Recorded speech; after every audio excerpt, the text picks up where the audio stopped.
Sir है। तो जैसे एक एफपीओ का हम लॉगिन कर रहे हैं अपने MIS पोर्टल पे, ठीक है। तो एक एफपीओ में जब हम इधर पे जाते हैं लेफ्ट हैंड साइड पे, formation and promotion of 10K farmer producer organisations, इसमें आपको फार्मर मास्टर आप लोग कई लोग भर रहे हैं। आज हम बात कर रहे हैं एफपीओ प्रोफाइल मैनेजमेंट की। एफपीओ प्रोफाइल मैनेजमेंट में क्या भरते हैं? एफपीओ प्रोफाइल मैनेजमेंट एसेंशियली सब कुछ जो भी ट्रांजैक्शन एफपीओ कर रहा है, या रेवेन्यू कमा रहा है, या क्रेडिट बैंक से लोन प्राप्ति कर रहा है, या फिर लाइसेंसेस मिल रहे हैं, तो वो सारी चीज़ें इसमें भरते हैं, ठीक है। तो जैसे मान लीजिए ये एक एफपीओ है, इसका हमने एफपीओ प्रोफाइल मैनेजमेंट पे क्लिक करा। यहाँ पे एडिट बटन आएगा। एडिट और व्यू बटन दो चीज़ होती है। व्यू, ये नीली बटन जो होती है वो देखने के लिए होती है, और ये जो पीली बटन है वो एडिट करने के लिए होती है, ठीक है। तो जब हम इसको एडिट पे जाएंगे तो इसमें आप देखेंगे 1 2 3 4 5 इस तरह से करीब 16 टैब्स हैं। 16 टैब जो अलग अलग पहलू कैप्चर करते हैं एफपीओ की, ठीक है। ये सारे डेटा पॉइंट्स कोशिश करते हैं जो एफपीओ की हम ले सकते हैं। कभी ना कभी किसी न किसी माध्यम में उसका ज़रूरत पड़ता है, या तो किसी कॉस्ट, किसी मान लीजिए जैसे आपके कुछ मैनेजमेंट कॉस्ट आपको दूसरी बार या तीसरी बार लेना पड़े, तो कई बार आपसे कौन कौन सी लाइसेंसेस हैं आपके पास, मंडी लाइसेंस है, बीज लाइसेंस है या नहीं है, वो सब पता करते हैं। क्रेडिट लिंकेज से ये पता चलता है कि आपके किन बैंकों के साथ आपके वो रिलेशनशिप है, किन बैंकों ने लोन के लिए सारा मतलब आगे बढ़ाया है, किन बैंकों ने नहीं दिया है। इक्विटी ग्रांट से आपकी इक्विटी के बारे में पता चलती है। उसी तरह बाकी चीज़ें, सभी चीज़ें एक एक करके भरेंगे, ठीक है। तो इन अभी जैसे तो पहला टैब से हम शुरुआत करेंगे, financial information of FPO. Financial inform मतलब कि आपका जो आपका एफपीओ बिजनेस कर रहा है उससे कितनी आय हो रही है, उसकी इंफॉर्मेशन भरेंगे। तो जैसे सबसे पहले आता है इसमें फाइनेंशियल ईयर। फाइनेंशियल ईयर मान लीजिए अभी चल रहा है 2023 से 24। जो एफपीओ पुराने हैं वो पुराना भी सिलेक्ट करके इंफॉर्मेशन डालेंगे। जैसे 22-23 में कितना रेवेन्यू हुआ वो डालना हो तो 22-23 में डालेंगे। 23-24 में क्या रेवेन्यू हुआ वो यहाँ डालेंगे। तो मान लीजिए अगर ये 23-24 अभी मैंने सिलेक्ट किया, इसमें मान लीजिए पिछला नवंबर में यहाँ पे महीना सिलेक्ट किया, नवंबर सिलेक्ट किया, ठीक है। उसमें रेवेन्यू फ्रॉम इनपुट एक्टिविटीज कौन सी एक्टिविटीज हुई? इनपुट एक्टिविटीज हुई मतलब जो भी एफपीओ इनपुट इनपुट माने खाद, बीज, पेस्टिसाइड, इन सब चीज़ों के बेचने से जो आय कमा रहा है उसको हम बोलते हैं रेवेन्यू फ्रॉम इनपुट एक्टिविटीज या इनपुट एक्टिविटीज। आउटपुट एक्टिविटीज क्या हुई? आउटपुट एक्टिविटीज मतलब हुआ मैं किसानों से माल लेता हूँ, चाहे सरसों, चना, गेहूँ, आटा जो भी हो, मैंने किसानों से लिया, मैंने बाहर बेचा, तो उससे जो मैं आय कमा रहा हूँ उसको हम बोलते हैं आउटपुट एक्टिविटीज। और अदर एक्टिविटीज मतलब और भी कुछ चीज़ें मैं कर रहा हूँ, मान लो एफपीओ कोई ट्रेनिंग दे के पैसा कमा रहा हो, या कोई कमीशन कमा रहा हो किसी प्रकार का, उसको रेवेन्यू फ्रॉम अदर एक्टिविटीज में डालेंगे, जो इन दोनों में नहीं होता। तो मान लीजिए नवंबर में मैंने करीब 2 लाख रुपए का बीज, फर्टिलाइजर ये सब बेचा, तो मैं यहाँ लिख दूंगा 2 लाख। उसके बाद मैं रेवेन्यू फ्रॉम आउटपुट एक्टिविटीज में जाऊंगा। रेवेन्यू फ्रॉम आउटपुट एक्टिविटीज में मैंने मान लो नवंबर महीने में उस 1 नवंबर से 30 नवंबर के बीच में 1 लाख रुपए का किसानों से चना खरीदा था, वो मैंने बेचा। जो मैं बेचूंगा, वो जो खरीदूंगा उसको नहीं लिखूंगा, तो मैं बेचूंगा वो लिखूंगा। मान लीजिए नवंबर में मैंने चना खरीदा लेकिन अभी तक नहीं बेचा, नवंबर में कुछ भी नहीं बेचा, तो यहाँ पे 0 आएगा, ठीक है। अभी मैंने मान लीजिए नवंबर में 5,000 रुपए का सामान बेचा, चना, गेहूँ जो भी है, वो मैं मान लो 5,000 रुपए लिखता हूँ यहाँ पे, ठीक है। फिर रेवेन्यू फ्रॉम अदर एक्टिविटीज, मान लीजिए मैंने कुछ एक कहीं पे ट्रेनिंग करी, या सीईओ या इसने, या बैंक से मान लीजिए इंटरेस्ट आया, बैंक से इंटरेस्ट मान लीजिए मेरे को 1,000 रुपये आया, तो वो मैं इधर लिखूंगा। तो ये कुल मतलब कुल तरह से रेवेन्यू एफपीओ ने कितना कमाया, मतलब कितना का बिजनेस करा, कमाया नहीं, कितने का बिजनेस करा, 2,06,000 रुपये का। तो यहाँ पे कुल रेवेन्यू आ जाएगा। ठीक है। नंबर ऑफ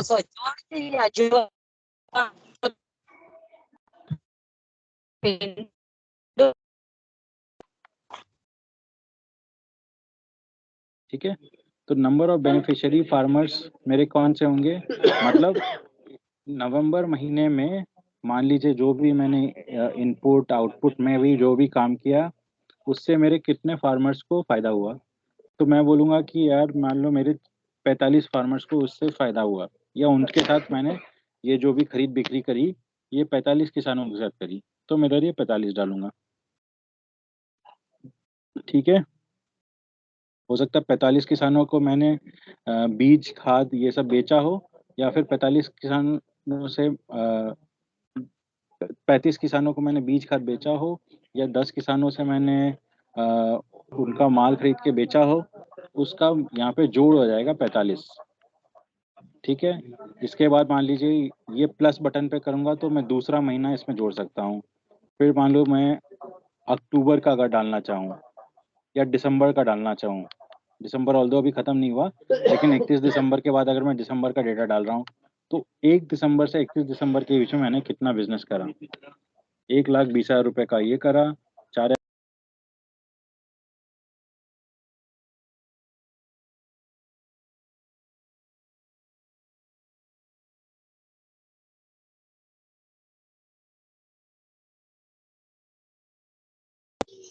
आवाज नहीं आ रही सर।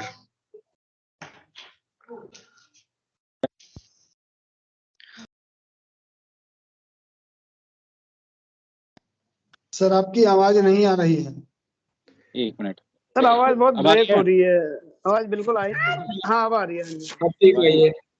तो मैं ये कह रहा था कि जैसे मैंने यहाँ पे जोड़, अगर मैं किसी और मंथ का डालना है तो मैंने यहाँ पे प्लस बटन दबाना है, तो एक और रो इसमें नीचे ऐड हो जाएगा। ठीक है। अगर मैंने इसमें मैंने अभी दिसंबर का डाला है, ऑल्दो दिसंबर का मैं 31 दिसंबर के बाद डालूंगा। ठीक है। 31 दिसंबर के बाद क्यों डालूंगा, ताकि पूरे दिसंबर महीने में मैंने जितना भी रेवेन्यू किया है वो मैं डाल दूं इसमें। ठीक है। सर एक सुजेशन है प्लीज। सर हाँ बताइए। सर आप ना इसकी स्क्रीन और आपकी वॉइस की रिकॉर्डिंग करके इसको वीडियो में भी हाँ सेव कर लीजिए। जी उसके जी जी बाद जी आप गूगल ड्राइव पे आप जो लिंक हमें शेयर कर देना, ताकि ये जी जो जी आवाज करेंगे होती है तो वो प्रॉब्लम हमारी सॉर्ट आउट हो जाए। जी करेंगे। यस एक ये ओके मैं एक और चीज़ कर जी लेता हाँ हूँ। बिल्कुल बिल्कुल सही, रिकॉर्ड करके जा रहा रिकॉर्डिंग हो है। रही है, और ये रिकॉर्डिंग मैं शेयर करूँगा। हाँ जी हाँ जी, आप लिंक शेयर कर दीजिए। हम्म।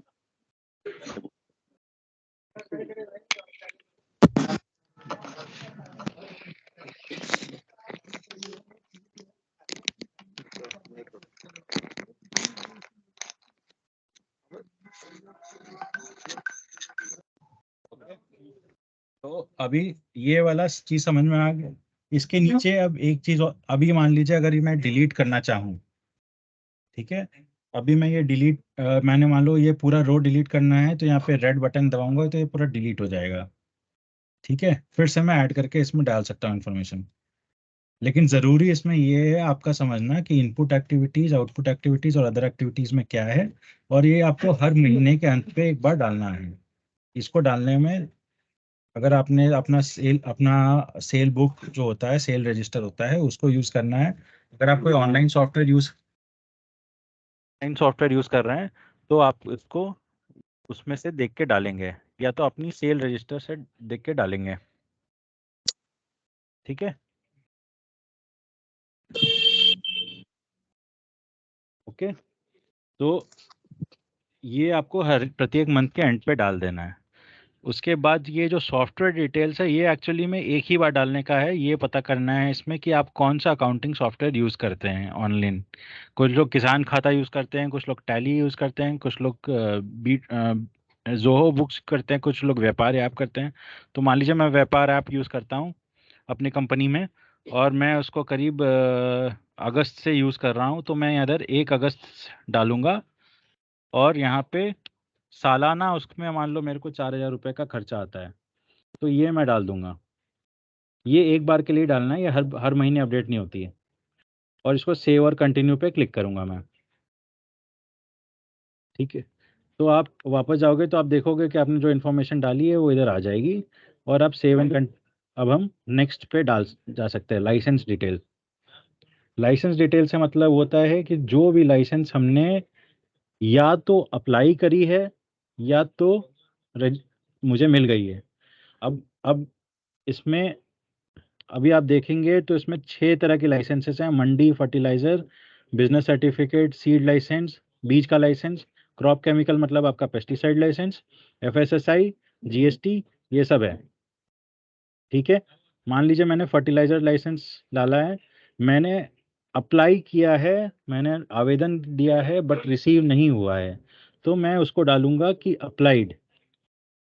ठीक है, ये हमारे लिए क्यों ज़रूरी है अप्लाइड? ताकि सेंट्रल दिल्ली से ये मॉनिटर हो पाए कि FPO ने कब अप्लाई करा है और कहाँ किस स्टेट में दिक्कत हो रही है, उस स्टेट को फिर उस तरह से इंस्ट्रक्शन चल जाएगा। ठीक है, अप्लाइड कर दिया है। डिस्क्रिप्शन में मैं डालूं ना डालूं, आप कुछ लिखना चाहो आप लिख सकते हैं।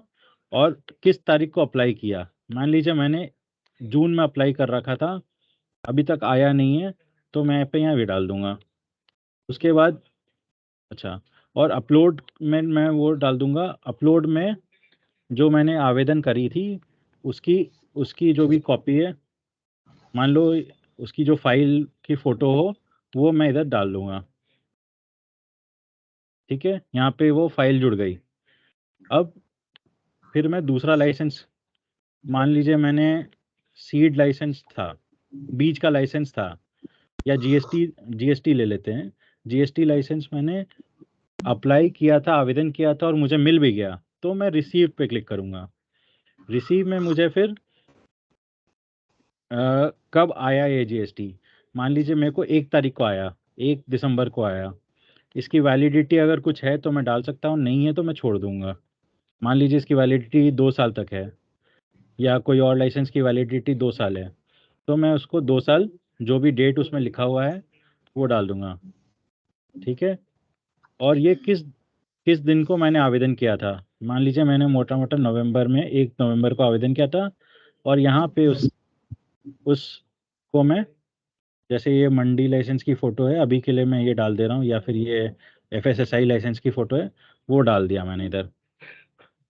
ठीक है, और मैं ये इन्फॉर्मेशन भरते ही अगर मेरे पास लाइसेंस का नंबर है तो मैं यहाँ पे डाल दूंगा GST नंबर जो है। 1 सेकेंड रुकिए, मैं खोल ही लेता हूँ।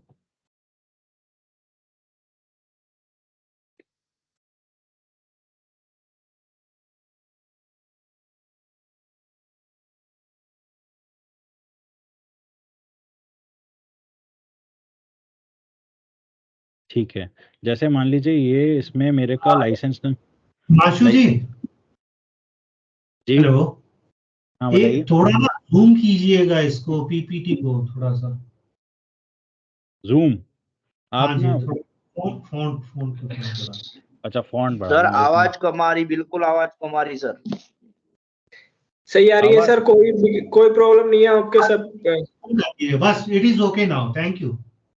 ठीक है, जैसे मान लीजिए मंडी लाइसेंस मैंने लिया था, इसको मैं अभी यहाँ पे ये मंडी लाइसेंस का नंबर डाल दिया जो मुझे मिला डिस्क्रिप्शन में।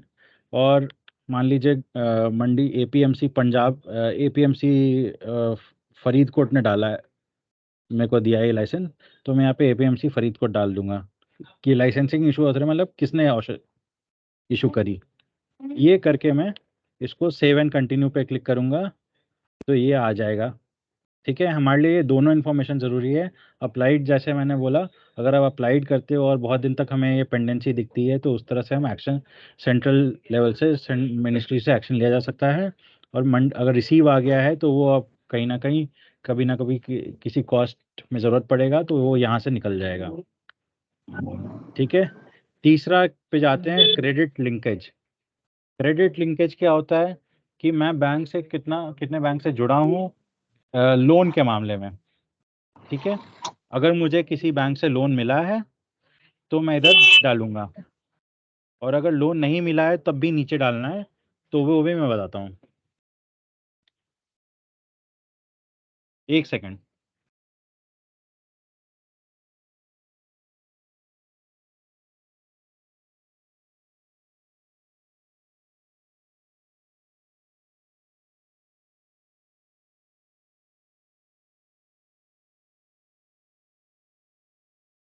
अच्छा, तो उसके बाद हम क्रेडिट लिंकेज पे आएंगे।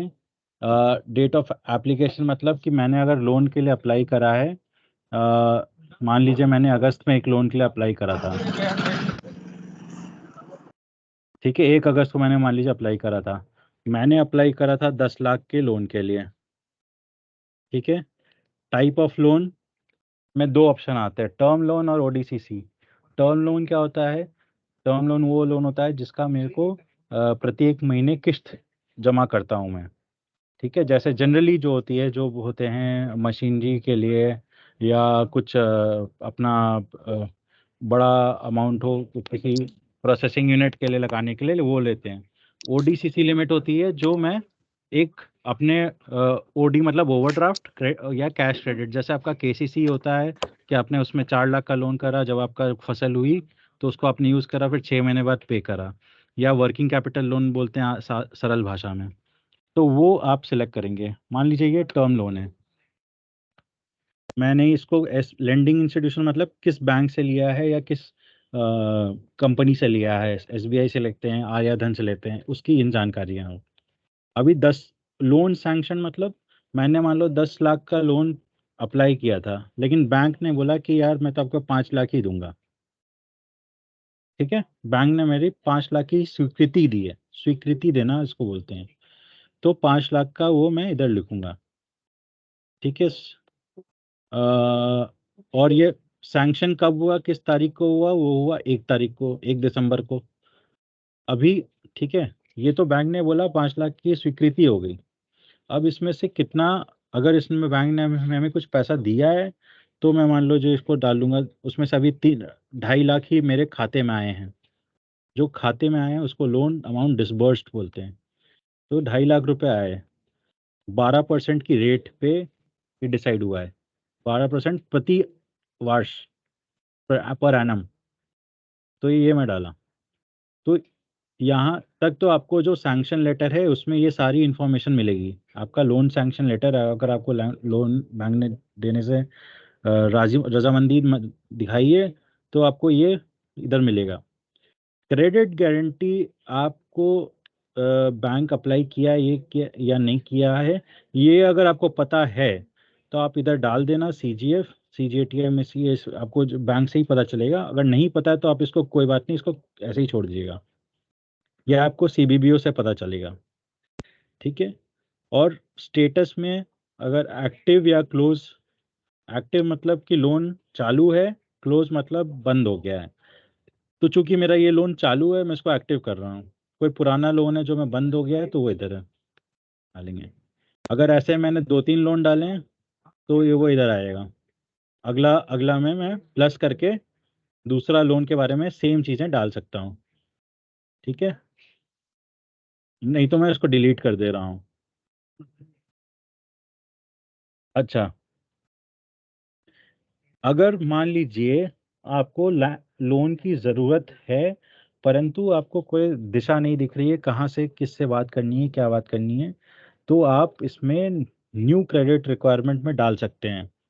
न्यू क्रेडिट मतलब मुझे ज़रूरत है लेकिन मुझे अभी तक किसी बैंक ने दिया नहीं है, तो उसके बाद अगर आप ये इन्फॉर्मेशन हमें देते हो तो हो सकता है हमारी टीम से कोई आपसे संपर्क करे, कोई आपको बैंक से जुड़ने में हेल्प करे, क्योंकि हमारी टीम को भी बहुत इस चीज़ में बहुत काम कर रही है, लेकिन कई बार हमको पता नहीं होता है कि एफपी को किन एफपी को चाहिए, किस लिए चाहिए, और वो जानकारी नहीं होने की वजह से हम ये नहीं कर सकते।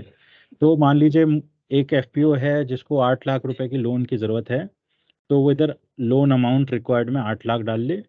टाइप ऑफ लोन में मान लीजिए उसको ओडीसीसी चाहिए, वर्किंग कैपिटल चाहिए, और पर्पस ऑफ लोन मतलब क्यों चाहिए, तो मैं लूँगा टू इंक्रीज बिजनेस लिख दूंगा, या आप हिंदी में लिख दीजिए बिजनेस बढ़ाने हेतु, वो अपने टीम के लिए है। तो वो आप ऐसा कुछ लिखोगे तो हमको पता चलेगा कि ये एफपीओ को इस स्टेट में इस ब्लॉक में लोन की ज़रूरत है, तो और इस ब्लॉक एसबीआई से ज़रूरत है या एचडीएफसी से, जो भी उस स्टेट में ज़्यादा लोन दे रहा होगा हम उससे कनेक्ट कर पाएंगे। ठीक है, तो इसको मैंने ये भरने के बाद मैं इसको 7 कंटिन्यू करूँगा।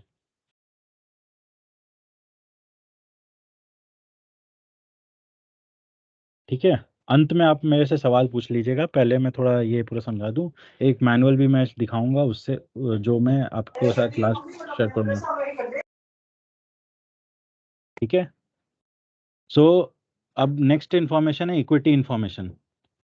इक्विटी अच्छा, क्रेडिट लिंकेज और लाइसेंस दोनों हमें कब भरना है, जब भी भरना है जब कुछ नया लाइसेंस मिला हो या नया लोन मिला हो, तभी भरने का है।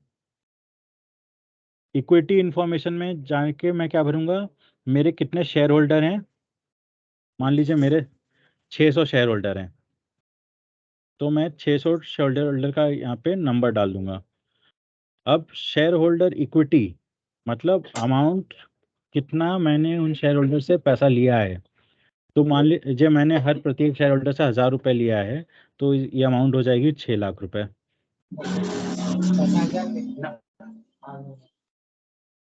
अभी दिन में कब किया था, चेक किया था। तो अरे यार, ये हो गई 6 लाख रुपए जो मैंने शेयर होल्डर से उठाया है। टोटल मैचिंग इक्विटी ग्रांट मतलब क्या, कि जो मुझे हमें सरकार से मिली है। ठीक है, सरकार से इक्विटी ग्रांट जो हमें मिली है, वो हमने ऑल्दो उस टाइम पे 3 लाख का ही लिया था और 3 लाख ही आई है, तो मैं इधर 3 लाख भरूंगा। ठीक है, तो अभी आज के डेट पे मेरा टोटल कितना होगा, 6 लाख हमने किसानों से लिया है और 3 लाख हमारा पैसा आया है। कुल इक्विटी हमारी अभी 9 लाख रुपए की इक्विटी हमारे पास है। ठीक है, ये आ जाएगा, बहुत सिंपल इन्फॉर्मेशन है। ये इन्फॉर्मेशन यहाँ पे एक बार के लिए आपको भरना पड़ेगा, उसके बाद जब आपके मेंबर्स बढ़ेंगे तब आप उसमें इंक्रीज करेंगे। ठीक है, अब जैसे ये शेयर होल्डर डिटेल्स हैं कि हमारे कितने सारे स्मॉल फार्मर शेयर होल्डर हैं। मेरे 61 शेयर होल्डर स्मॉल फार्मर है। स्मॉल फार्मर माने क्या हुआ, जिसका जमीन 1 से 2 हेक्टेयर के बीच में है। मार्जिनल फार्मर कितने हैं मेरे, 209 हैं, जो मेरे 1 हेक्टेयर से कम है जिनकी ज़मीन। लैंडलेस या टेनेंट मतलब जिनकी जो ज़मीन नहीं है या जो बटाई पे खेती करते हैं, वो 40 मेरे किसान हैं ऐसे। और 40 मेरे बड़े या मध्यम वर्ग के किसान हैं जिनकी 2 से ऊपर है, 2 हेक्टेयर से ऊपर ज़मीन है। उसमें से 13 लोग हैं जो वुमेन हैं, महिला हैं। जो एससी हैं वो 21 हैं और जो एसटी हैं वो 0 हैं। कुल मिलाकर ये 350 किसान हुए। हाँ, ये अपने आप जुड़ेगा, इसमें आपको कुछ नहीं करना। ये पहले 4 का जुड़ाव है ये, जो कि अपने आप हो जाएगा। ठीक है, जब ये बदलेगा तब इसको आप बदलेंगे, नहीं तो इसको चेंज करने की ज़रूरत नहीं है।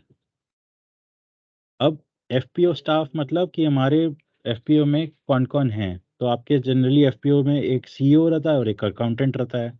तो हमने सीईओ पे सिलेक्ट किया, इस टाइटल में मिस्टर डाला या मिसेस डाला, जो भी महिला हैं, तो नेम उसका डाला, मान लीजिए रंजन जी ने हैं, उसका डेट, उन्होंने कब ज्वाइन करा, उन्होंने ज्वाइन करा 1 अप्रैल 2023 तारीख को। डेट ऑफ रिलीविंग अगर वो अभी तक हैं तो मैं नहीं उसको नहीं छेड़ूंगा, कुछ नहीं डालने की ज़रूरत है। अगर उन्होंने छोड़ दिया, मान लीजिए कहते हैं अगर लेट से 13 सितंबर को उन्होंने छोड़ दिया, तो मैं इधर 13 सितंबर डाल दूंगा। उन्होंने कितने एब्सेंट हैं उनके एचआर रजिस्टर में, मान लो उनके 4 दिन छुट्टी लगी है, उनका कॉन्टैक्ट नंबर डाल दूंगा और उनका ईमेल आईडी ceo.xyz@gmail.com। अगर आधार नंबर है तो आधार नंबर डाल दूंगा, नहीं तो नहीं डालूंगा। फिर अगर दूसरे सीईओ ने ज्वाइन किया तो मैं दूसरे सीईओ का भी एंटर सेम डिटेल करूंगा। अगर और फिर इसके साथ ऐसे ही उनका अकाउंटेंट का भी इंफॉर्मेशन डालूंगा। ठीक है, फिर मैं जाऊंगा, सब में सेव एंड कंटिन्यू करते जाना है आपको। फिर मैनेजमेंट कॉस्ट में आऊँगा। मैनेजमेंट कॉस्ट मतलब एफपीओ मैनेजमेंट कॉस्ट आज तक हमने मान लो 6 लाख रुपए के लिए अप्लाई किया है। ठीक है, 6 लाख रुपए के लिए अप्लाई करा मैंने, करीब अप्रैल में कर लिया 1 तारीख को। ठीक है, और अच्छा नहीं 6 लाख एक साथ तो नहीं करा होगा, 3 लाख एक बार में किया होगा, 1 तारीख को किया। उसमें मेरे को 2,50,000 रुपये ही आए गवर्नमेंट से। और वो कब आए? अगस्त में आए, 10 तारीख को। ठीक है, ये आपको बैंक स्टेटमेंट में आ जाएगा। दूसरा मैंने फिर 3 लाख रुपए और अप्लाई करे।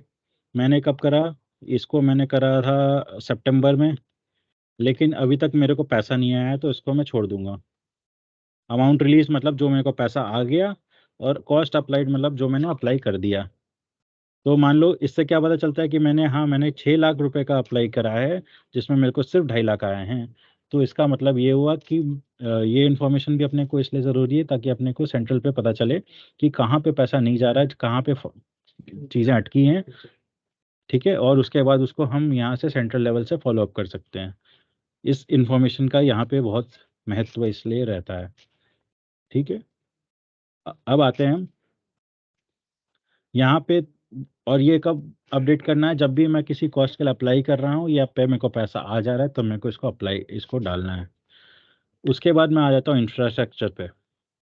अब जो अगली 2 टैब्स हैं ये थोड़ी लंबी हैं, लेकिन ये ज़रूरी है इसलिए ताकि पता चले कि एफपीओ कैसा बिजनेस कर रहा है, कैसा क्या क्या काम कर रहा है, और उसको कहीं ना कहीं अच्छे जगह पे शोकेस कर पाएँ। ठीक है, जैसे एफपीओ मान लीजिए, इंफ्रास्ट्रक्चर मतलब होता है कि मैं किस तरह का संपत्ति डेवलप कर चुका हूँ। संपत्ति मतलब ये हुआ कि या तो आपका वेयर हाउस हो, या तो आपने कोई प्रोसेसिंग मशीन ले ली हो, या तो कोई आपका सीएचसी इक्विपमेंट हो, कोई इक्विपमेंट हो, जैसे ट्रैक्टर हो, ये हो, टिलर हो, ये सब हो। ठीक है, तो वो सब एक एक करके आएंगे। सबसे पहले आएगा स्टोरेज सेंटर। स्टोरेज सेंटर मतलब अगर मैंने कोई गोदाम मान लीजिए रेंट पे ले रखा है, तो मैं उसकी एंट्री करूंगा। अगर मैंने नहीं ले रखा है तो मैं इसको छोड़ दूंगा। ये स्टोरेज सेंटर में मैं कुछ भी नहीं डालूंगा, ब्लैंक आएगा। स्टोरेज सेंटर में मान लो मैंने एक गोदाम रखा है, एक गोदाम लिया है किशन गोदाम, उसका नाम है, उसकी एड्रेस है लेट से फरीदकोट रोड, पंजाब। ठीक है, ओन्ड ओन्ड मतलब हो गया रेंटेड, रेंट पे है, या तो मेरा खुद एफपीओ का खुद का है। मान लीजिए मैंने उसको रेंट पे लिया है, मैंने उसको लेट से अक्टूबर से 1 अक्टूबर से मैंने उसको 2 साल के लिए रेंट पे लिया है, तो उसको मैं क्या कर दूंगा, अक्टूबर से 30 सितंबर 2025 तक मैं उसको डाल दूंगा रेंट पे। ठीक है, अब उस गोदाम में की कैपेसिटी क्या है? गोदाम में मतलब मैंने कितना 200 मेट्रिक टन का गोदाम है, या 500 मेट्रिक टन की गोदाम है, या मैंने 200 मेट्रिक टन का स्पेस बुक किया है। एमटी में जो कि गोदाम गिनते हैं उसको मैं इसमें डाल दूंगा। कॉन्टैक्ट नंबर, फ़ोन नंबर उसका गोदाम वाले का या तो सीईओ का मैं डाल दूंगा, जिससे भी उस गोदाम के बारे में बात की जा सके। और उसका ईमेल आईडी, सॉरी, इस तरह से मैं डाल दूंगा। ठीक है, तो ये गोदाम का अगर मैंने 2-4 गोदाम ले चुके हैं तो यहाँ पे मैं ऐड करके नए गोदाम का इंफॉर्मेशन डाल दूंगा। ठीक है, उसके बाद आता है प्रोसेस इंफ्रास्ट्रक्चर। प्रोसेस इंफ्रास्ट्रक्चर मतलब क्या होता है कि अगर मैंने कोई मशीनरी सेटअप करी है, ठीक है, तो प्रोसेसिंग टाइप मान लो प्रोसेसिंग हो गई, या कोई पैकेजिंग की मशीनरी है, या तो उसमें कोई अपना लेबल वेबल बनाने की कंपनी है, मशीनरी है, कंपनी नहीं मशीनरी है, तो वो ब्रांडिंग में आएगा। प्रोसेसिंग मतलब होता है, मैं गेहूं का कुछ अगर मान लो आटा चक्की बनाया गया है जो गेहूं का आटा बना रही है, दाल का बेसन बना रही है, तो वो प्रोसेसिंग में आती है। ठीक है। प्रोसेसिंग में अगर मान लो मेरे पास एक दाल मिल है, मैं उसकी एंट्री कर रहा हूँ, तो एक दाल मिल है मेरे पास, वो मैंने खुद की है, मैंने खरीदी हुई है, मतलब मेरे जो पैसे आए हैं, फिर मैनेजमेंट कॉस्ट आया चाहे इक्विटी ग्रांट आया, उससे मैंने 1 लाख रुपए की मशीन खरीदी है। तो मैं खुद की लिखूंगा क्योंकि वो खरीदी हुई है। वो एक दिन में कितना दाल बना सकती है, पर डे प्रोसेसिंग कैपेसिटी, मतलब प्रत्येक दिन में कितना मीट्रिक टन वो कर सकती है। तो मान लीजिए वो एक दिन में 5 मीट्रिक टन का उत्पादन कर सकती है। ठीक है। उसके बाद नेम कॉन्टैक्ट नंबर में मैं मान लो रंजन जो सीईओ हैं उनका ही डाल दे रहा हूँ, और जो उसका कॉन्टैक्ट नंबर है वो डाल दे रहा हूँ। और फाइनल प्रोसेस प्रोडक्ट, अब ये क्या है, इसमें इस मशीन से क्या बनता है, तो इस मशीन से चना दाल बन सकता है और फिर बेसन भी बन सकता है। तो ये जो 2 टॉप के प्रोडक्ट है वो मैंने डाल दिया। अब इससे कंज्यूमर पैकेजिंग यूनिट, मतलब क्या मैं उसे 500 ग्राम 1 किलो जो कंज्यूमर मार्केट में बिकता है, रिटेल मार्केट में बिकता है, वो उसकी पैकेजिंग कर सकता हूँ उस मशीन से। तो अगर मान लो उस मशीन से मैं 1 किलो के पैक बना सकता हूँ तो मैं यस करूँगा, अगर नहीं बना सकता तो इसको नो कर दूंगा। इसका क्या ज़रूरत है? इसका ज़रूरत ये है कि चूँकि हमारे पास काफ़ी सारे, अगर किसी मंत्रालय से ऑर्डर्स आता है, मान लीजिए कि हम मार्केटिंग पे कुछ काम करते हैं, हमको पता चलता है कि किसी फलाना डिपार्टमेंट से उनको 1-1 किलो के 1000 पैक चाहिए दाल के। तो मैं जिनका भी इंफॉर्मेशन रहेगा, चना दाल प्रोसेसिंग यूनिट होगी और पैकेजिंग यूनिट होगी, उनको मैं सीधे कांटेक्ट कर पाऊंगा इस एरिया में। ठीक है। तो इसको अगर मान लो जो मैं 1 किलो का पैक बना सकता हूँ तो मैं इधर 1 लिख दूंगा। ठीक है, 1 kg लिख दूंगा। ये थोड़ा यहाँ पे जगह कम है इसलिए दिख नहीं रहा है, बट 1 kg लिखा जाएगा। और ऑपरेटिव है, अगर ये बंद पड़ गया है तो डिफंक्ट, अगर चालू है तो ऑपरेटिव, और अंडर कंस्ट्रक्शन मतलब बन रहा है, ये कुछ दिनों में बन जाएगा, अभी बन रहा है। तो अभी मेरा ये एक दाल मिल चालू है, मैं इसको ऑपरेटिव कर देता हूँ। अगर मेरे पास और भी कोई चीज़ है, मान लीजिए इसके अलावा मेरे पास कोई आटा चक्की है, तो मैं उसका भी इंफॉर्मेशन इसी तरीके से डालूंगा। अच्छा, कॉन्टैक्ट नंबर में 10 डिजिट होते हैं, तो ये मैंने 10 डिजिट नहीं डाला है शायद, इसलिए वो एक एरर थ्रो कर रहा है। ठीक है। हाँ, अभी यहाँ पे प्रोसेसिंग यूनिट में मान लो एक और मेरे पास आटा चक्की है, ओन्ड है, आटा चक्की से 1 मीट्रिक टन का हो सकता है। सेम मैं रंजन का नाम डाल देता हूँ, यहाँ पे इधर डाल देता हूँ। और आटा, जिससे मेरा आटा बनता है, दूसरा प्रोडक्ट कोई मुझे पता नहीं है कुछ खास जो मैं बेच पाऊँ, तो मैं इसको भी ब्लैंक छोड़ रहा हूँ। इसकी मेरे पास पैकेजिंग यूनिट नहीं है, तो मैं यहाँ पे नो करके और ये अभी मान लीजिए बन रहा है तो मैं इसको अंडर कंस्ट्रक्शन कर दे रहा हूँ। तो मेरे पास के कहने का मतलब हुआ, इस एफपीओ के पास एक दाल मिल और बेसन का यूनिट है जो 1 किलो के पैकिंग बना सकता है, लेकिन अभी आटा यूनिट भी इसका कुछ दिनों में बन जाएगा। ये इसका अर्थ है बातों। इसी तरह इक्विपमेंट मतलब हो गया आपका, अगर आपने कुछ इक्विपमेंट जैसे ट्रैक्टर हो गया या थ्रेशर हो गया, हार्वेस्टर हो गया, या आपने कोई इसको टिलर बोल लीजिए, पावर टिलर, वो हमने खरीद रखा है जिसको मैं रेंट पे अपने किसानों को देता हूँ। हाँ, तो उसकी इंफॉर्मेशन मैं डाल सकता हूँ। जैसे एक हार्वेस्टर हो गया, हार्वेस्टिंग के लिए मान लीजिए ट्रैक्टर मैं देता हूँ। कितने ट्रैक्टर हैं? एक ट्रैक्टर है मेरे पास। कितने रुपए का है वो? मान लीजिए 6 लाख रुपए का एक ट्रैक्टर मैंने खरीदा है। इसको मैं ट्रैक्टर, उसकी जो स्पेसिफिकेशन है वो डाल दिया, 30 या कंपनी का नाम डाल दिया, वो उसकी एंट्री हो गई। और फिर वो ट्रैक्टर जो है, हाँ, एफपीओ का ट्रैक्टर होना चाहिए, वो ऐसा नहीं कि किसी किसान का हो। एफपीओ का क्या संपत्ति है उसकी इन्फॉर्मेशन चाहिए, किसानों की नहीं चाहिए। ठीक है, एफपीओ के पैसों पे कुछ आया, अगर आया है तभी डालेंगे, नहीं तो इसको हम ब्लैंक छोड़ेंगे। अब वो मान लीजिए ट्रैक्टर मैं रेंट पे देता हूँ मैंने इसको 2 महीने 1 सितंबर से 21 सितंबर तक 3 हफ्ते के लिए रेंट पे लगाया। मैंने रेंट लगाया, उसको एक किसान को दिया और उससे 2,000 रुपये का रेंट लिया। तो मैं उस किसान का नाम डाल दूंगा श्याम जी, और मैं यहाँ पे उसका रेंट अमाउंट लिख दूंगा। ठीक है, तो वो इससे ये पता चलता है कि जो आपने संपत्ति ली है एफपीओ से, उससे आप रेंट कमा रहे हैं, कम कमा रहे हैं, ज़्यादा कमा रहे हैं, और उसको क्या करना चाहिए, इसमें आपको सुझाव सीबीबीओ उस अकॉर्डिंगली दे सकता है। अब आपका आता है पोस्ट हार्वेस्ट इंफ्रास्ट्रक्चर।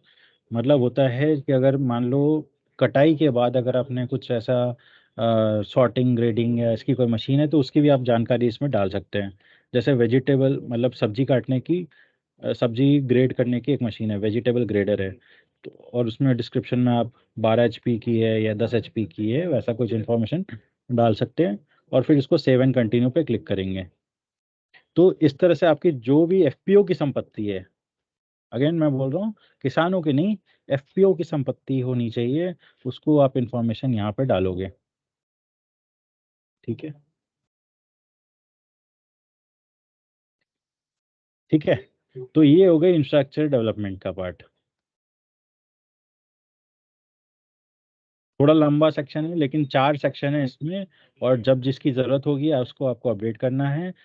ज़्यादातर चीज़ें एक बार के लिए ये अपडेट करनी है, तो इसलिए इसमें ज़्यादा समय नहीं लगेगा। ठीक है, अब प्रोडक्शन एंड सेल पे आते हैं। प्रोडक्शन एंड सेल पर मतलब होता है कि एफपीओ के क्षेत्र में कितना उत्पादन हो रहा है, कितना खरीद रहा है, कितना बेच रहा है। एफपीओ मतलब क्या, व्यापार कर रहा है इन शॉर्ट। ठीक है, अभी अभी प्रोडक्शन डिटेल इसमें अगर आप देखोगे तो चार चार सेक्शन है।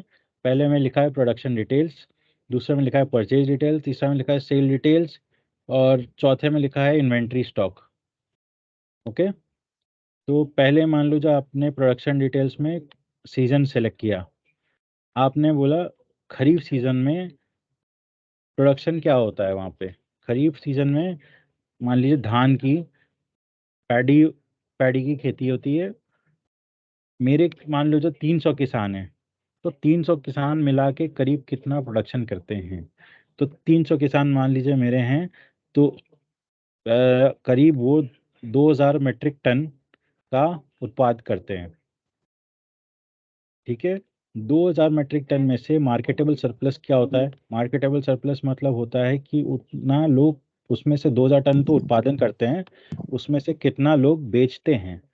ठीक है, कुछ तो लोग अपने घर पे भी खाएंगे, तो मैं मानता हूँ मान लो आधा आधा माल वो खाते हैं और आधा माल बेच देते हैं।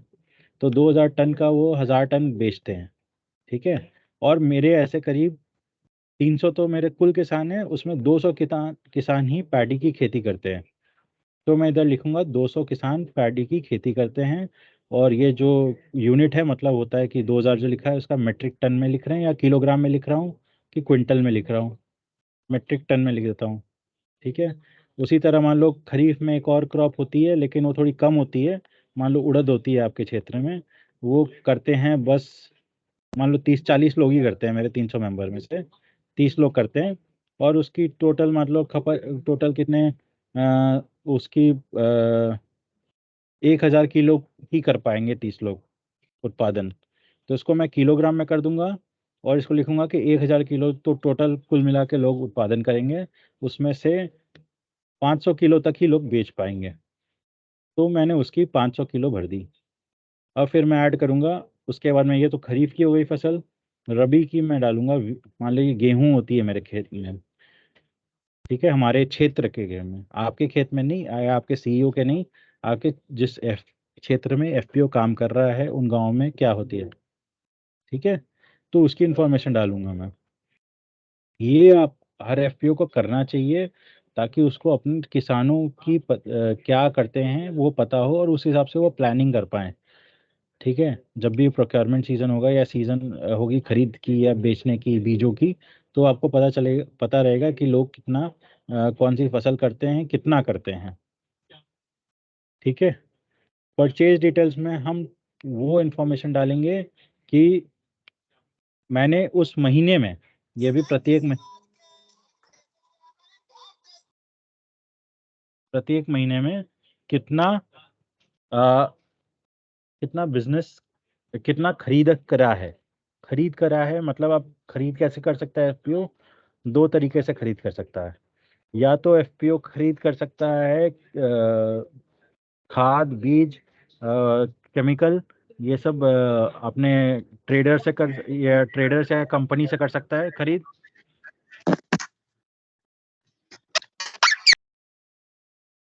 या तो वो किसानों से उनकी फसल खरीद कर सकता है। ठीक है,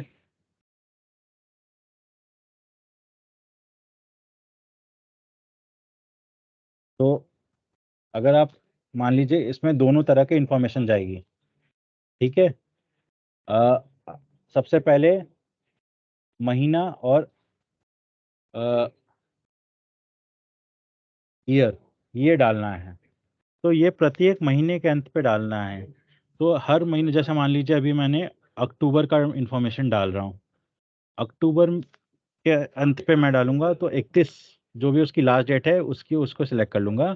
31 अक्टूबर को तक, 1 अक्टूबर से 31 अक्टूबर तक मैंने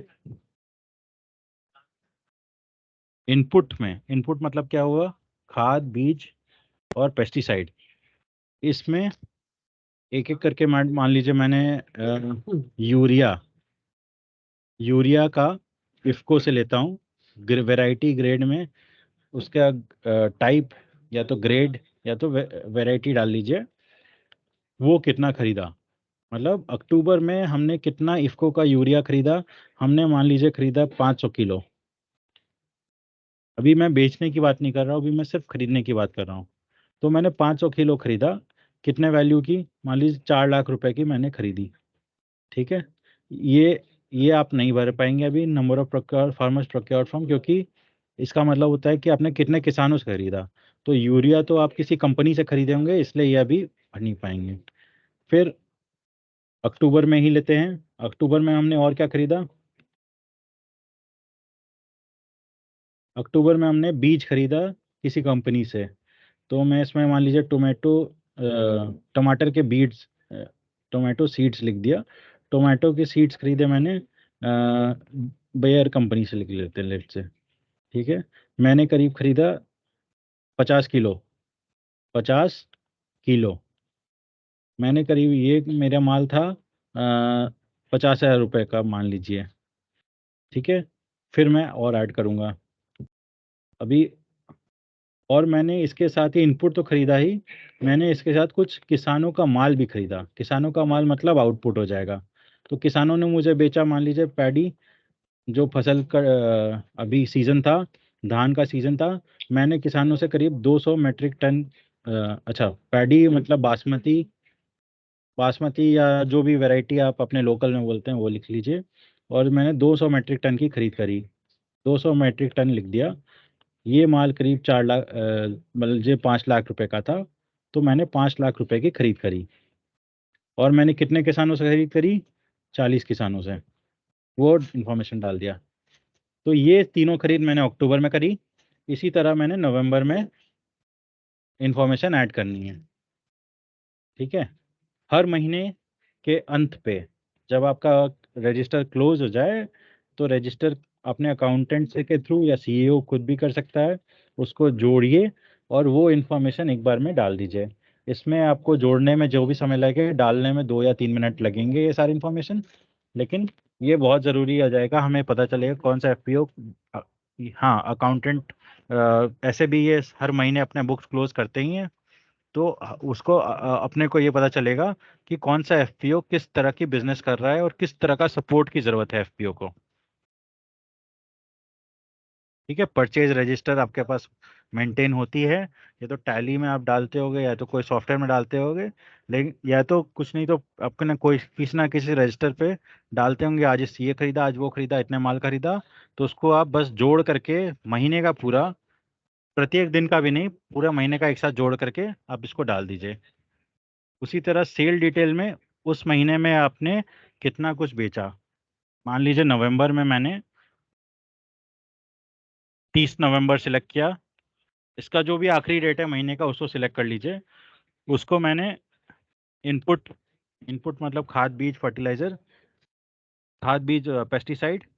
तो अगर मैंने मान लो यूरिया बेचा, करीब यूरिया इफ्को वाला बेचा मैंने, रॉ ही सिलेक्ट किया, कोई प्रोसेसिंग नहीं करी उसमें। मैंने इसमें 100 टन बेचा, 100 मेट्रिक टन बेच दिया। ठीक है, करीब 4 लाख रुपए का माल हो गया ये। इसको मैं ऐड कर दूंगा। उसी तरह मैंने फिर नवंबर में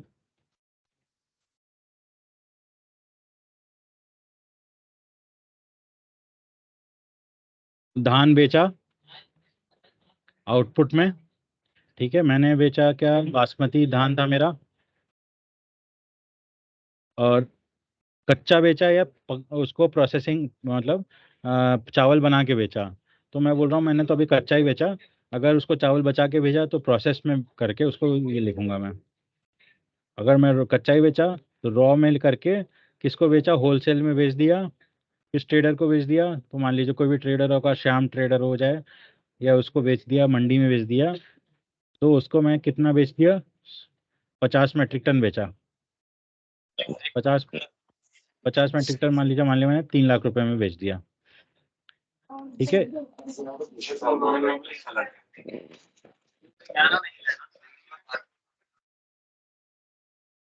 ठीक है। तो यहाँ तक मैंने इसमें जो भी मैंने खरीदा वो लिखा, और जिसमें मैंने जो भी बेचा वो लिख दिया। इन्वेंट्री स्टॉक मतलब होता है कि आज की डेट पे, आज मान लीजिए 22 दिसंबर है, आज के डेट पे मेरे पास क्या सामान बचा हुआ है स्टोरेज में। ठीक है, मान लीजिए आज के डेट पे मेरे पास प्याज बचे हुए हैं। Hello hello. हाँ जी बताइए। मैं एक बार ये सेक्शन कंप्लीट कर लेता हूँ, मैं फिर आपसे सवाल लूंगा।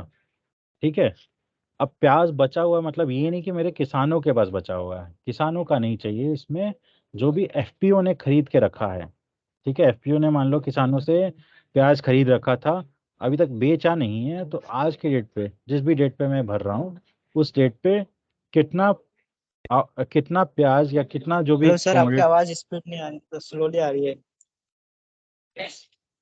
थोड़ा स्पीक लाउडली करिए। हेलो, हाँ अब बेटर आ रही है। तो सर आपकी इन्वेंट्री, आवाज प्रॉपर आ रही है, तो अच्छा आप अच्छा कंटिन्यू करें, आप कंटिन्यू करें। ठीक है। तो इन्वेंट्री स्टॉक जैसे मैं बोल रहा था कि किसी भी डेट पे, अगर आज मैं भर रहा हूँ तो आज के डेट पे मेरे पास कौन सी सामान बची हुई है। जैसे कुछ दिनों पहले क्या हुआ कि एक एफपीओ था आपके पंजाब का ही, भटिंडा का। तो उसके उसके कुछ उसके पास कुछ 40-50 क्विंटल या करीब ऐसा ही कुछ हनी बाकी था। ठीक है, तो हमें वो चीज़ पता ही नहीं चली। ठीक है, काफी दिनों तक। तो वो एक बार अभी रिसेंटली पता चला कि यार उसके पास बहुत सारा हनी पड़ा है, तो फिर उसको हमने स्टॉक बेचने में हेल्प कराई। ठीक है, तो अगर हमें ये पता ही नहीं चलेगा कि किस फैक्ट्री के पास क्या है, तो उसको मार्केटिंग में हेल्प नहीं कर पा सकते। इसलिए हमको लगा कि ये आपके पास अगर कोई ऐसा स्टॉक है, जब भी आप ये चीजें भर रहे हो तो उस दिन पे आपके पास अगर कुछ स्टॉक बचा है, जैसे मान लीजिए ओनियन बचा है, आपके पास ग्रेड ए का ओनियन है। ठीक है, सब्जियों में ओके जनरली ओके, ठीक है ठीक है। ग्रेड ए बी सी ऐसे करके सब्जियों और फल में वैसे देखते हैं। तो ग्रेड ए का मान लिया मेरे पास 500 क्विंटल का सामान बाकी है। 500 क्विंटल मैंने इधर सेलेक्ट कर लिया, इसको ऐड कर दिया। तो ये इन्फॉर्मेशन अपने पास रहेगी कि यहाँ पे ये बाकी है। तो उसको मार्केटिंग के लिए मार्केटिंग टीम उसको देख सकती है। तो अगर आपने ये चीज़ भर ली कि प्रोडक्शन कितना है, कितना उस महीने खरीद करा, कितना बेचा, और कितना इन्वेंट्री उस बाकी है। ठीक है, तो आप ये इन्फॉर्मेशन अगर अपने को दोगे तो ये काफ़ी हेल्पफुल रहेगा अपनी टीम के लिए। और आपको ये हर हर महीने के एंड पे ये इन्फॉर्मेशन भरनी है, आपने उस महीने कितना खरीद करा, कितना बेचा, और उस महीने के एंड पे कितना स्टॉक है। ठीक है, उससे ये पता चलेगा कौन सी एफपीओस बिजनेस कर रही हैं और उसको क्या सपोर्ट की ज़रूरत है। ठीक है, तो जो पिछले 2 सेक्शन मैंने बताए, इंफ्रास्ट्रक्चर और प्रोडक्शन, हालांकि ये थोड़ा लंबा सेक्शन है लेकिन ये ज़रूरी है। और यही चीज़ आपको, यही दोनों प्रोडक्शन एंड सेल ही आपको रेगुलरली हर महीने भरना है। बाकी सब कभी ना कभी एक बार जब भी ज़रूरत पड़े तब भरना है। ठीक है, फिर हम आते हैं कन्वर्जन स्कीम्स पे। कन्वर्जन स्कीम मतलब अगर मैंने किसी और स्कीम से कुछ बेनिफिट उठाया है, लेट्स से अगर पंजाब गवर्नमेंट या उत्तराखंड गवर्नमेंट ने कोई एक स्कीम है जिसके तहत, या मान लीजिए आम के बीज बट रहे हैं। ठीक है, तो उस मान लीजिए किसी उसने हमें आम के बीज बेचे हैं, डिपार्टमेंट ने, हॉर्टिकल्चर डिपार्टमेंट लिख दूंगा, उत्तराखंड। ठीक है, उन्होंने हमें किस तरह का ये दिया, उन्होंने हमें, उसको मैं अदर्स में डाल लेता हूँ। वो सब्सिडी हो सकती है, बेनिफिट, या तो सर्टिफिकेट हो सकता है, या तो इंटरेस्ट कम, बैंक इंटरेस्ट 3% 2% कम कर सकते हैं, या तो ग्रांट हो सकता है, या तो कुछ नहीं तो अदर्स हो सकता है। ठीक है, तो अदर्स में मैंने उसको डाला और वो मैं बोलता हूँ करीब, मैं समझता हूँ मान लीजिए 50,000 रुपये की उसकी वैल्यू है जो उन्होंने आम के बीज बांटने को दिए लोगों को। तो उसकी जो भी हमें समझे, जो भी 50,000 की वैल्यू है, या जो भी वैल्यू लगा लीजिए, 3 लाख रुपए 4 लाख रुपए, वो हमने यहाँ डाला। और ये किस दिन हमें, अरे एक सेकंड, 50,000 रुपये हमें कब मिला? 1 नवंबर को। ठीक है, तो 1 नवंबर को ये हमें मिला। अब इसको मैं इस तरह से, अगर और भी किसी डिपार्टमेंट से हमें कोई हेल्प मिली है तो मैं उसको ऐड करूँगा। तो ये ये भी इंफॉर्मेशन हम जब ज़रूरत पड़ेगा, जब भी मैंने कोई किसी गवर्नमेंट स्कीम से उठाई है तो वो उसमें डालेंगे। उस उसके बाद हम बात करेंगे मार्केट लिंकेज पे। मार्केट लिंकेज मतलब होता है कि मैंने किस मार्केट से कनेक्ट किया है। जैसे अब इसमें अगर आप जाओगे तो काफ़ी सारे एफपीओज ने माई स्टोर पे कर लिया रजिस्ट्रेशन, काफ़ी लोगों ने जेम पे कर लिया है, एपीडा पे कर लिया है, ई नाम पे कर लिया है, या यदि और कोई मान लीजिए किसी ने आईटीसी के ऐप पे रजिस्टर किया है, आईटीसी उनसे उनका माल आता जाता है, तो वो आईटीसी का ऐप डाल लें, आईटीसी अदर्स सिलेक्ट करके आईटीसी ऐप डाल लें, डेट ऑफ रजिस्ट्रेशन डालें जब भी हमने रजिस्ट्रेशन किया है, मान लीजिए ये अप्रैल में ही हो गया था, 5 अप्रैल को रजिस्ट्रेशन हो गया था। और अगर कुछ रजिस्ट्रेशन नंबर है तो डाल दें, नहीं तो इसको ब्लैंक छोड़ सकते हैं। जैसे मान लीजिए आपने ओएनडीसी माई स्टोर पे डाला है, ओएनडीसी माई स्टोर पे मैं सितंबर में रजिस्टर हुआ था, तो मैं इधर उसका ओएनडीसी का लिंक भी डाल सकता हूँ। ओएनडीसी का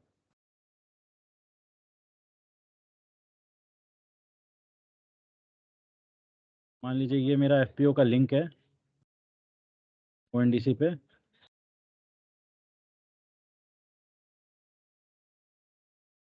ओएनडीसी का लिंक मैंने यहाँ पे डाल दिया, कॉपी पेस्ट करके यहाँ पे डाल दिया। तो हमें ये पता चलेगा कि अच्छा ये एफपीओ ये चीज़ों पे जुड़ चुका है, इसको इसमें जोड़ने की ज़रूरत है, इसको इससे फ़ायदा हो सकता है क्योंकि वो इस चीज़ में काफ़ी काम कर रहा है। मान लीजिए एप्पल एप्पल काफ़ी सारे उत्तराखंड के एफपीओज एप्पल्स में काम कर रहे हैं, तो एप्पल्स का मुझे अगर दिखता है प्रोडक्शन सेल में हो रहा है तो मैं उसको एनडीसी माई स्टोर पर भी कनेक्ट करने की कोशिश करूँगा, या कोई ऐसे कुछ मार्केटिंग स्कीम से कनेक्ट करने की कोशिश करूँगा। अब आ गया बिजनेस प्लान। बिजनेस प्लान में आपको वो भरना है जो आपने जो आपका एफपीओ का बिजनेस प्लान आपको शुरुआत में मिला होगा।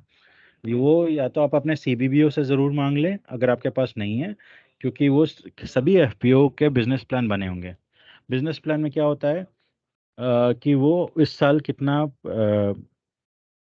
बिजनेस करेंगे, कितना सेल करेंगे, कितना प्रॉफिट करेंगे, वो चीज़ें इंफॉर्मेशन आती है। ठीक है, तो अभी मैं बिजनेस प्लान को थोड़ा स्किप करूंगा क्योंकि इसमें थोड़ा सा चेंज बाकी है अपने एंड पे, तो अभी आप बिजनेस प्लान को छोड़ दें, ऑडिटेड बैलेंस शीट पे काम करते हैं।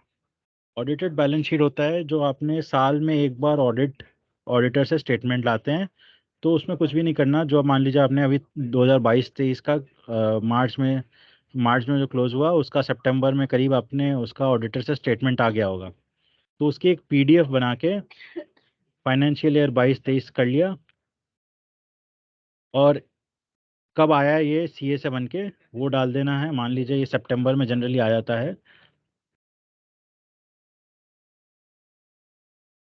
30 सितंबर, या एमसीए पोर्टल पे जब अपलोड हो गया वो डाल दीजिए, और अपलोड में जाके वो पीडीएफ आप इसमें ऐसे मान लीजिए ये वाली पीडीएफ है, इसको मैंने खोल लिया, इसमें ऐड कर दिया और आगे बढ़ जाना है। तो ये हर साल में एक बार होगा, जब आपका अंत में, साल के अंत पे सितंबर में जनरली ऑडिट करा लेते हैं एफपीओ की, उसके बाद आपको यहाँ पे आगे बढ़ जाना है। डीपीआर डिटेल में कुछ भी नहीं डालना। बोर्ड मीटिंग में आपके जितने बोर्ड मीटिंग्स हुए उसकी इंफॉर्मेशन होगी कि वो कब हुई, उसमें कितने बोर्ड मेंबर प्रेजेंट थे, और उसकी फोटो अगर आप इसमें अपलोड करेंगे। जैसे मान लीजिए 23-24 लेते हैं, तो हमारी एक बोर्ड मीटिंग मान लीजिए अगस्त में हुई, डेट 17 अगस्त को हुई, उसमें 5 में से 4 बोर्ड मीटर आए थे, मतलब वहाँ पे फिजिकली प्रेजेंट थे। वो 5 बोर्ड मेंबर में से 4 ही प्रेजेंट थे, उसमें अपलोड करेंगे और बोर्ड मीटिंग 1 करेंगे। सॉरी, उसको मैंने कहीं और अपलोड कर रखा है, उसको मैं तो कोई दूसरी फाइल ले लेते, कोई फोटो ले लेते।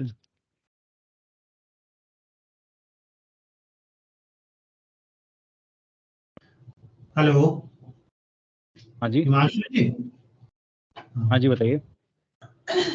ये एक्चुअली इसमें ना अपलोडिंग में दिक्कत आती है, 2 MB से ऊपर नहीं लेता है फाइल्स। नहीं नहीं नहीं, वो सही हो गया है, वो पहले सही हो गया था, अभी भी आपका आएगा तो आप उसको फोटो खींच के सपोर्ट ग्रुप में डाल देंगे। बिजनेस प्लान में भी हो रहा है ये। किस में हो रहा है? ऑडिट में भी, डीपीआर में भी, बिजनेस प्लान में भी, और ये मैं चेक बोर्ड करवा लूँ, मैं चेक करा लूँगा। वैसे उन्होंने सही तो कर दिया था, अगर फिर भी होगा तो आप उसको अपना जो टेलीग्राम ऐप है या उसमें व्हाट्सएप वाला ग्रुप है उसमें आप फोटो डाल दिएगा। मैं इसके बाद उस ऐप का जो अपना सपोर्ट ग्रुप बना है उसका भी फोटो लिंक डाल दूंगा इसमें। ठीक ठीक। ठीक है, तो ये एक 17/8 की बोर्ड मीटिंग हुई, इसमें 4 लोग प्रेजेंट थे। उसके बाद ये बोर्ड मीटिंग तो हर 3 महीने पे होनी है, कम से कम हर 3 महीने में एक मीटिंग होनी है। तो उसी तरह से मैं ऐड करते जाऊंगा डेट और कितने बोर्ड मीटिंग कितने मेंबर्स प्रेजेंट थे वो इसमें डाल दूंगा। इस दिन 5 थे, फिर अपलोड करूंगा और सेव एंड कंटिन्यू पे क्लिक करूंगा। ये आपको करना 3 महीने में एक बार भरनी पड़ेगी। ट्रेनिंग जो डिटेल, पुरानी हाँ पुरानी भी भरनी पड़ेगी सर। जी सर। ठीक है, ट्रेनिंग डिटेल मतलब अगर आपके एफपीओज में कोई ट्रेनिंग या एक्सपोजर विजिट हुई है तो उसकी आप डिटेल भरेंगे, नहीं हुई है तो आप नहीं भरेंगे। जैसे सोशल मोबिलाइजेशन, इसमें 5 अब हमने हेड बना दिए हैं। सोशल मोबिलाइजेशन मतलब मोबिलाइजेशन से रिलेटेड शेयर होल्डर्स को कैसे जोड़ा जाए, उससे रिलेटेड कोई ट्रेनिंग हो तो। क्रॉप हस्बेंड्री मतलब उसमें क्रॉप में कैसे उत्पादन बढ़ाया जाए, या कोई टेक्निकल ट्रेनिंग क्रॉप से रिलेटेड हो तो। एग्री बिजनेस मतलब मार्केटिंग से रिलेटेड कोई ट्रेनिंग हो, कैसे खरीदना है, कैसे बेचना है, कैसे कहाँ से बीज खरीदना है, कहाँ बीज बेचना है या फिर फसल बेचनी है, उसकी ट्रेनिंग हो। लीगल और फाइनेंस मैंने आप समझ, लीगल जो भी आपके टैली कैसे यूज़ करना है या बोर्ड मीटिंग कैसे करनी है, इसकी ट्रेनिंग हो तो उस इसमें आएगा। आईटी एमआईएस मतलब एमआईएस सिस्टम अगर जो हमारा है, या एलएमएस सिस्टम कैसे यूज़ करना है उसकी कोई ट्रेनिंग हो रही है तो वो आएगा। तो मान लीजिए मेरी एक एग्री मार्केटिंग की ट्रेनिंग हुई, तो मार्केटिंग पैडी लिख देता हूँ मैं। ठीक है, ये किसने ट्रेनिंग करी, लेट से आपकी कोई सीबीबीओ हैं, हिमवार्ड कर देते हैं, हिमवार्ड ने ली, ये हिमवार्ड एक सीबीबीओ है जिन्होंने इस ट्रेनिंग ली। ठीक है, हिमवार्ड का नाम डाल दिया। ट्रेनिंग किसके लिए हुई, ट्रेनिंग कंडक्टेड फॉर मतलब किसके लिए हुई, तो ये हुई भाई सीईओ के लिए और बीओडी के लिए। ठीक है, तो सीईओ और बीओडी डाल दिया इसमें। कहाँ पे हुई, ऑनलाइन हुई कि ऑफलाइन हुई। हिमवार्ड से लोग आके उन्होंने ट्रेनिंग दी तो ऑफलाइन हो गई, और ये किस तारीख को हुई, मान लीजिए 15 मई को हुई, तो आपको ये सब डिटेल अपने ट्रेनिंग रजिस्टर में मिल जाना चाहिए। नहीं है तो आप उसको अभी से कैप्चर करना स्टार्ट करेंगे, ठीक है। उसी तरह जैसे MIS की ट्रेनिंग एक हुई, ये इस पे हुई, MIS पे हुई, किसने दी? हिमोट से ही CBBO ने दी। तो उसने किसको दी? CEO को दी। अकाउंटेंट भी था तो अकाउंटेंट भी डाल दीजिए। ये हुई ऑनलाइन, और ये हुई मान लीजिए नवंबर में हुई, 8 नवंबर को ही, तो वो मैंने डाल दिया इधर। उसी तरह आपने अगर कोई एक्सपोजर विजिट पे गए, आपने गए भटिंडा का प्लांट पे गए, भटिंडा के मिल्क प्लांट पे गए, तो यहाँ पर भटिंडा मिल्क प्लांट लिख दिया मैंने। विजिट टॉपिक क्या हुई? मिल्क का प्लांट देखने गए थे। वेन्यू कब? भटिंडा गए। वेन्यू मतलब कहाँ गए? भटिंडा गए। कौन था इंस्ट्रक्टर? अगर नाम पता है तो ठीक है, नहीं तो आप कोई भी नाम डाल दीजिए इसमें, राजेश डाल दीजिए, जिन्होंने ट्रेनिंग दी या फिर आपके CBBO का भी, जिसने भी आपको ले गए। कितने लोग गए? अगर आपके फार्मर मेंबर भी गए तो ठीक है, उनको भी जोड़ दीजिए। नहीं तो आप बस BOD गए, 10 BOD लोग गए, CEO अकाउंटेंट 12 लोग मिला के गए, तो आप 12 लोग का डाल दीजिए। और 10 दिसंबर को गए, ये हमने जोड़ दिया। इसी तरह और भी हमने कोई अगर एक्सपोजर विजिट पे गए तो मैं यहाँ पे सेव कर दूंगा, नहीं तो ये डिलीट कर देंगे। इस तरह से ये इन्फॉर्मेशन सेव कर दूंगा यहाँ पे मैं। तो FPO प्रोफाइल डिटेल सक्सेसफुली हो गया। तो इस तरह सर से ये, हाँ, तो एक सेकंड बस मैं अपनी सर बात खत्म अभी कर लूँ। एक मिनट बस मैं अपनी बात करूँ। तो इस तरह से अगर मैं एक एक करके सारी टैब में एक बार जाऊंगा तो मुझे समझ में आ जाएगा। बहुत ही आसान बनाया है फॉर्म हमने। कुछ चीज़ें हैं जो आपको तभी भरनी है जब उसमें कुछ हो, कुछ चीज़ें हों जो आपको साल में एक बार भरनी है, कुछ चीज़ें हैं जो 3 महीने में एक बार भरनी है, कुछ चीज़ें हैं जो हर महीने भरनी है, ठीक है। परंतु किसी भी प्रकार से ऐसा बहुत हैवी नहीं है कि जिसमें डेली का टाइम जा रहा है, डेली के 2 घंटे लग रहे हैं, ऐसा नहीं है। बहुत सिंपल कोशिश की है। महीने के एक दिन अंत पे एक दिन बैठ के ये सारी चीज़ें रिफ्रेश कर लें, क्योंकि ये सारी इन्फॉर्मेशन जाती है मिनिस्ट्री को। मिनिस्ट्री बहुत सारी चीज़ों पे इस पे सोचती है, समझती है क्या करना है, कहाँ पे डिले हो रहा है, कहाँ पे जैसे कॉस्ट देने में डिले हो रहा है, कहाँ पे बिजनेस नहीं कर रहे हैं लोग, उसको क्या तरह, कहाँ पे मार्केटिंग की इशू हो रही है। ये सारी चीज़ें कहीं ना कहीं इस इंफॉर्मेशन से आएंगी, ठीक है। तो ये, तो अब मेरे से सर आप, हाँ, अब आप मेरे से सवाल पूछिएगा। सर कैपेसिटी बिल्डिंग की अगर ट्रेनिंग हुई है सर, तो वो कहाँ कहाँ हम डालेंगे सर? कैपेसिटी बिल्डिंग, देखिए कैपेसिटी बिल्डिंग मतलब होता है ट्रेनिंग ही होता है, लेकिन वो किस कैटेगरी में होती है। जैसे मान लीजिए मैं एक बार सेव एंड कंटिन्यू पे क्लिक करके ट्रेनिंग में जाऊँ, तो ट्रेनिंग, कैपेसिटी बिल्डिंग कोई किसी तरह का ट्रेनिंग नहीं होता। कैपेसिटी बिल्डिंग मतलब ही ट्रेनिंग होता है, ठीक है। तो वो ट्रेनिंग में आपको मेजरली किन बातों पे बताया गया है? वो आपको क्या ये बताया गया कि शेयर होल्डर कैसे जोड़ने हैं ज़्यादा से ज़्यादा, शेयर होल्डर से कैसे पैसा जमा करना है, तो वो सोशल मोबिलाइजेशन का पार्ट है। CBBO के 5 एक्सपर्ट होते हैं ना, social mobilisation, crop husbandry, agri business, legal, finance, ITMS, जो सारी तरह के काम जो FPO कर सकता है उसका देखते हैं। एग्री बिजनेस मतलब जो समय मैंने बताया, कहाँ से खरीद के कहाँ बेचना है, कितने में बेचना है, इसकी ट्रेनिंग हो गई। क्रॉप हस्बेंड्री मतलब हो गया फसल को कैसे देख रेख अच्छा से करना है, सर ये जो कैसे हमारे 16 जो स्टेप है सर, जो 16 स्टेप है sir, step by step save करना होगा सर, या जो जो चाहे वो हम सर अपडेट कर सकते हैं? नहीं, आप जो चाहें वो सेव, आप जो भी उसमें अगर आपने भरा, अगर मान लो मैंने इक्विटी इन्फॉर्मेशन खोला और मैंने इसमें कुछ इन्फॉर्मेशन चेंज करी, ठीक है। जैसे मान लो यहाँ पे मैंने 350 भरा और 1 सेकंड, अगर मैंने इसको खोला और इसमें इंफॉर्मेशन चेंज करी या भरा, तो मेरे को सेव एंड कंटिन्यू पे क्लिक करना होगा, तभी वो सेव होगा, नहीं तो नहीं सेव होगा। और सर अगर हम मेरे ये को नहीं पूछ रहे सर, हम ये चीज नहीं पूछ रहे, हम ये पूछ रहे हैं कि अगर हम स्टेप 1 पे नहीं हैं नहीं, सर। मैं आंसर कर रहा हूँ आपका। अगर आप मान लीजिए आपने इक्विटी इन्फॉर्मेशन में कोई चेंज नहीं हुआ, आपने कुछ नहीं भरा उसमें, आपको आज भरना भी नहीं है, तो आप उस पर नहीं भी सेव एंड कंटिन्यू करेंगे तो चलेगा आपको। आप स्टेप 1 पे हैं, फाइनेंशियल इन्फॉर्मेशन पे हैं। आज आप सिर्फ मान लीजिए मार्केट लिंकेज भरते हैं, ठीक है, तो मैं आप डायरेक्टली मार्केट लिंकेज पे जा सकते हैं। इसमें आप जो भी आप डालना चाहें डालिए। सर मार्केट लिंकेज को अगर सेव और कंटिन्यू कर देंगे तो हम ऑटोमेटिक बिजनेस प्लान पे चले जाएंगे ना? जी आप रैंडमली भर सकते हो, जो आप इंफॉर्मेशन आपने अपलोड करनी है उसी पे जाके क्लिक करके वो भर दीजिए। ऐसा हो नहीं रहा है, इसीलिए तो पूछ रहा हूँ। नहीं, आपको सर फाइनेंशियल आपका इन्फॉर्मेशन, हेलो नहीं, एक सेकंड रुक जाइए, पहले उनका आंसर दूं। फाइनेंशियल इन्फॉर्मेशन है, पहली बार में आपको बस 7 कंटिन्यू करना पड़ेगा, उसके बाद आप कहीं पे भी जाके भर सकते हैं। एक बार के लिए आपको, ठीक है, वो ट्राई कर लीजिएगा। हेलो ओके हाँ जी सर। बताइए। हाँ हिमांशु जी, हिमांशु जी, हेलो हाँ सचिन बोल रहा हूँ हिमूर से। हाँ बताइए। तो हेलो डॉक्यूमेंट्स अपलोडिंग का इशू रहते हैं जो भी हम अपलोड करते हैं, हम्म, तो कई बार एक तो साइट का भी इशू है, क्रैश हो जाती है, उस टाइम बाद लॉगिन करते हैं, फिर उसमें अरे अपलोडिंग, मान लो हाँ कई बार डॉक्यूमेंट्स की हाँ अगर हमने वो तो इरेज करना है अपने एंड से तो वो होता नहीं है, तो वो उसमें वो डॉक हेलो वो भी होता है। हाँ जी बोलिए। हेलो हेलो, सर ये रिकॉर्डेड वीडियो कहाँ पे मिलेगा आपका? ये मैं लिंक शेयर कर दूंगा इसके बाद। लिंक कहाँ शेयर होगा ये लिंक? व्हाट्सएप ग्रुप्स पे भी डाल दूंगा और मैं इस पे भी डाल दूंगा आपके जो आप हमने चैट सेक्शन में। चैट सेक्शन तो बंद हो जाएगा, लेकिन उसके बाद जो आपने गूगल फॉर्म में अपना सब डाला है अच्छा उसमें ईमेल आईडी नहीं है, ठीक है, तो इसको व्हाट्सएप ग्रुप पे और ईमेल आईडी पे सबको सीवीवीओ को चला जाएगा, जिस पे भी कल मेल गया है उस पे सब पे चला जाएगा।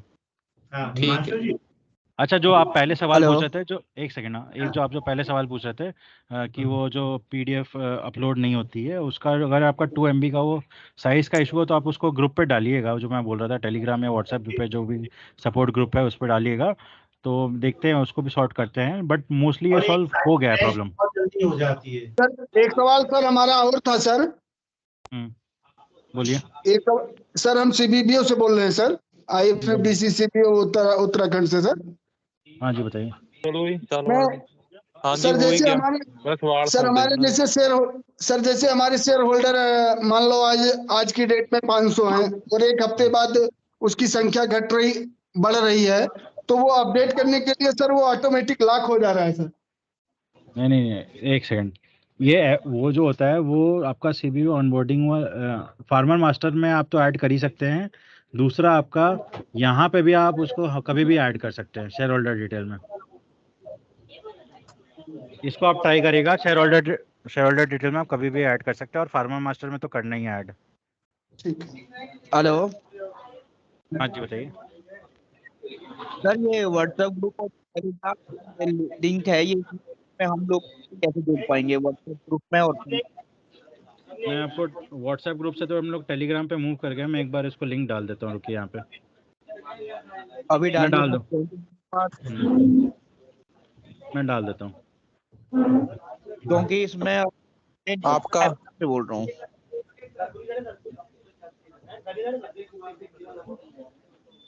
मैं डाल देता हूँ अभी।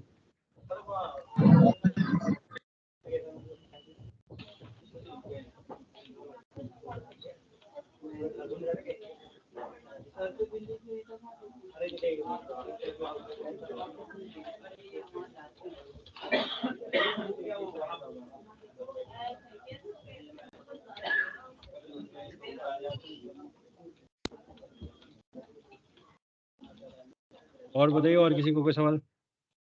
सर आपका टेलीग्राम का ग्रुप चल रहा है? हाँ चल रहा है ना। तो सर उसका लिंक आप प्रोवाइड करवा देते। हाँ मैं बस अभी डाल रहा हूँ, 1 मिनट में। और व्हाट्सएप का भी चलता है आपका ग्रुप? व्हाट्सएप से अभी टेलीग्राम पे मूव हो गए, क्योंकि 1000 से ज़्यादा लोग हो गए थे ना, तो सर ग्रुप व्हाट्सएप पे में ही चलता डाल नहीं। दीजिए व्हाट्सएप वाले। जी जी जी।